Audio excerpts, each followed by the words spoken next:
presidente Lula participou da cerimônia de posse do economista Márcio Pochmann como presidente do IBGE. Pochmann foi uma escolha pessoal de Lula para comandar a instituição responsável por pesquisas e dados para a realização de políticas públicas. No discurso, Márcio Pochmann disse que pretende recuperar o IBGE. A recuperação do IBGE é urgente e inadiável. Após o vendaval tóxico e destrutível dos anos recentes, não fosse a ação de resistência destemida e valorosa de seu corpo de servidores e colaboradores, com a atuante e consistente ação sindical, respaldadas por forte reconhecimento das esferas esclarecidas da nossa sociedade e amparadas por uma mídia que fez ecoar denúncias sobre os danos promovidos, encontraríamos uma instituição em plena ruína. Ana, quero te ouvir aí, vou pedir licença também para ler um trechinho, porque o Guzzo escreveu um belo artigo sobre a indicação do Márcio Pochmann, que nós lemos aqui um trecho em Oeste Sem Filtro, mas vale sempre resgatar, porque está muito bom. Aspas. Pouca gente neste governo Lula preenche tão bem o perfil do incompetente metido a transformador social quanto o novo presidente do Instituto Brasileiro de Geografia e Estatística. E olhem que em matéria de ruindade pura, simples e incurável, Lula conseguiu nomear o primeiro escalão mais horrendo que já se viu na história da República Brasileira. O novo barão da burocracia lulista não entende nada de geografia nem de estatística, embora conheça muito bem o come e dorme desses institutos que vivem de mamar dinheiro público e jamais produzem um parafuso de rosca. Fecha aspas. Para se destacar esse governo nesse campo, realmente precisa ser craque.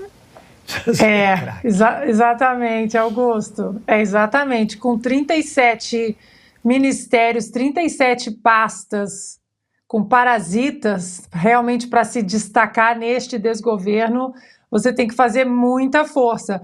É trágico, é cômico também, né? Porque nós estamos falando de um ativista que fez parte de um instituto, de uma fundação que organizou o Foro de São Paulo durante muitos anos e agora um ativista que vai colocar as mãos em números, em estatísticas. Então isso é muito preocupante. Agora, o discurso dele cheira naftalina, né? Só faltou as palavras ali estadunidense, imperialismo yankee, parou no tempo. Alexandre, nós falamos aqui da Simone Tebet, né, ministra do Planejamento. Vale lembrar que ela foi simplesmente atropelada na indicação do Pochmann no comando do IBGE, que está sob o guarda-chuva da pasta do Planejamento, coordenada por ela.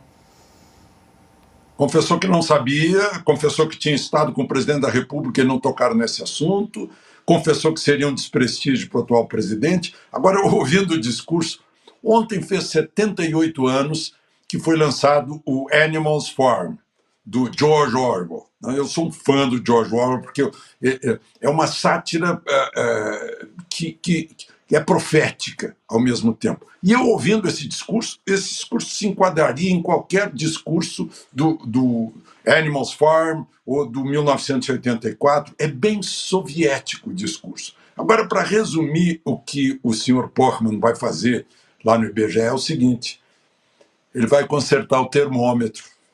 Ele não vai combater o aquecimento ou o esfriamento. Vai ser um outro termômetro. A Simone Tebet está valendo o que vale uma estatística do Pochmann, né? Nada. Não vale nada.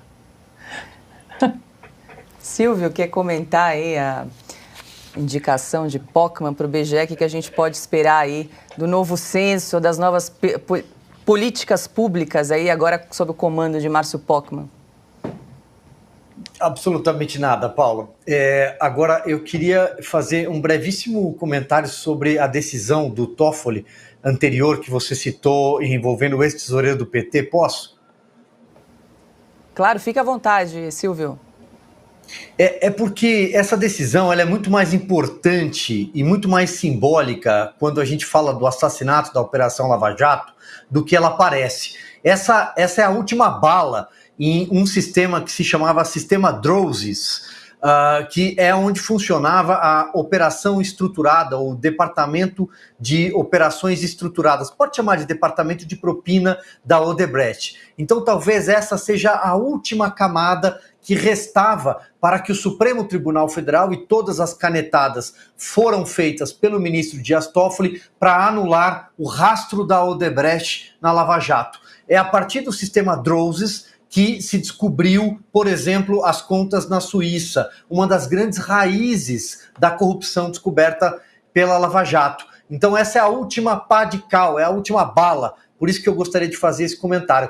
Aliás, em 2015, quando a Lava Jato explodia, pré-impeachment da Dilma Rousseff, um sujeito que era um gerente ali, terceiro escalão da Petrobras, chamado de Pedro Barusco, ele prestou um depoimento quando foi pego ali com a mão onde não devia, né? E disse o seguinte: olha, eu confesso que eu tenho 100 milhões de dólares, eu devolvo agora para vocês. Naquela época não tinha Pix, se tivesse era mais fácil. Esse dinheiro aqui tá lá escondido. Então era esse caminho aí, tá? E aí alguém pergunta para ele, no caso, se a minha memória não falha agora, foi o próprio ex-juiz Sérgio Moro naquela oitiva, e diz o seguinte: mas quem mandava você fazer essa operação? Era o Renato Duque, que era a ponte do José Dirceu? Quem mandava? E ele falou assim: era o doutor Vacari. Isso existe. Esse arquivo ainda não foi destruído, a oitiva. Era o doutor Vacari. O Vacari era o último dos ex-tesoureiros corruptos do PT, que negociava propina chamada de pichuleco. Ele era chamado de pichuleco. Tem até um depoimento do Ricardo Pessoa, da UTC, uma das empreiteiras corruptas, que cita bem a figura do pichuleco, um boneco inflável também representado na Avenida Paulista na época do impeachment. Mas eu só queria fazer esse parênteses e pedir essa licença, Paula, porque é uma decisão importante. Esse é o último tiro que restava na Odebrecht em relação à Lava Jato.